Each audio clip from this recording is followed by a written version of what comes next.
Okay, Tuesday the 8th, we're back to our cardio HIIT timer.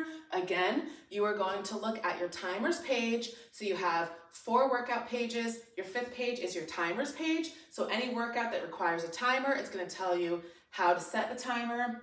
On that timers page, you are going to choose normal or advanced timer. So the timer is not coming from your workout page, it's coming from your timers page. And there's a video on how to use the timer on the pinned resources videos post.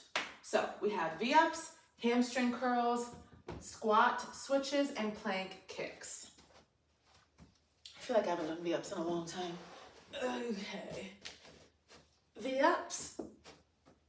Or start with your legs in the air and crunch up to touch your toes. Okay. Hamstring curls.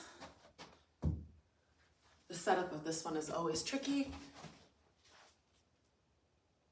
Okay, did I get it? Okay. Hamstring curls.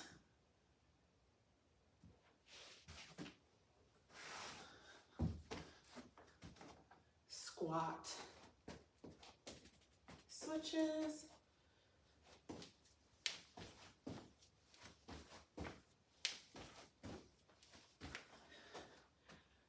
And plank kicks.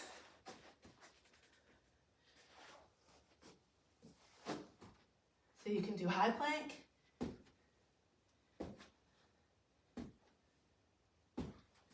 You can do off of a height.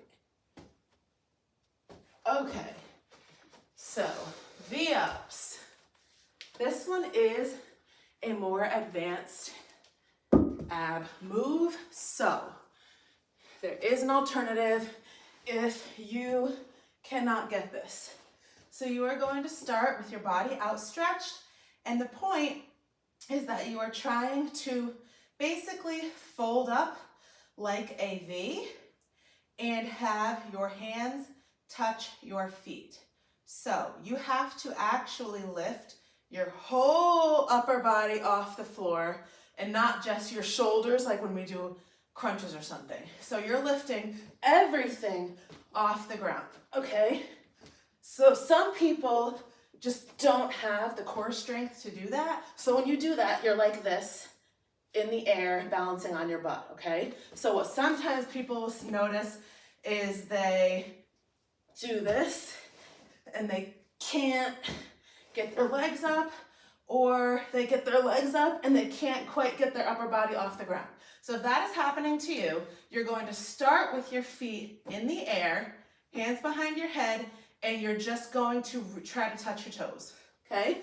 So it's gonna force you to crunch forward and up, which is the same motion you would be doing if you were doing a regular V-up. You're just not having to lift your legs up, but it's gonna give you the same motion, okay? The second one is hamstring curls. So, like I was saying, I think the toughest part about this one is the setup. You have to set the weight. It's gotta be one that fits in between your sneakers well. And it's always hard to find like the spacing, like when you lay down where you are and compared to it. So what you're doing is you're grabbing the weight. Whoa, this one's hard because it's so tiny. I usually use like one with a bigger top. You're grabbing it by where like the arches of your feet on the sneaker go kind of like this. That's where you're grabbing it, and that's where it's resting, okay? So see how it's just like sitting in my shoes? You're gonna grab it in that spot. So because of that, there's gonna be certain weights you can't use. So if the dumbbell is too big, it might fit, it might not.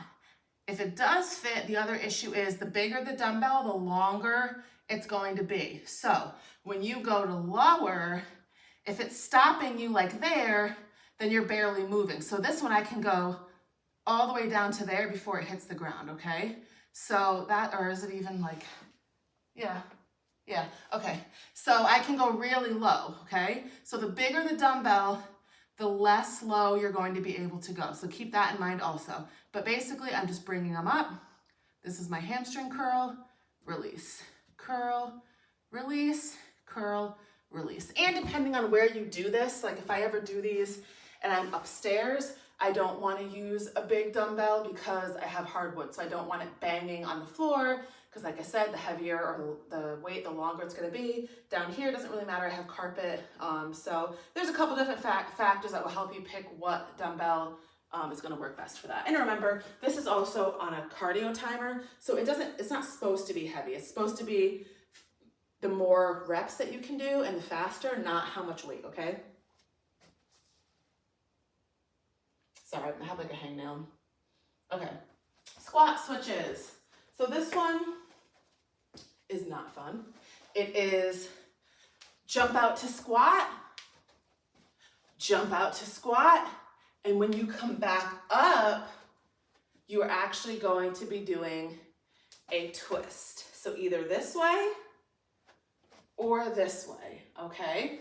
So squat, twist, squat, opposite twist, squat, twist, squat, opposite twist, okay? So your twist is you jumping like this or you jumping like this, okay? So here or here, here or here, okay? So that one gets really tiring really fast. If that becomes too much for you, you can just hit a regular squat or, you know, come up with some other variation. You can always come up with your own thing as long as it's like a close sub or it's related to the same body part. So if you have some exercise that you love to do that you can do in place of that, that's similar to squatting or that's going to work your legs, you can go ahead and do that. That's totally fine. The last one's plank kicks. I actually found this one to be really uncomfortable. And I don't know if it's because my back is just a little bit weird, but I don't really like this one. So you're in high plank position, and you're just gonna kick your leg straight up and alternate. Straight up, straight up, straight up, okay? If you need to modify it a little bit, you're gonna do it off of a height.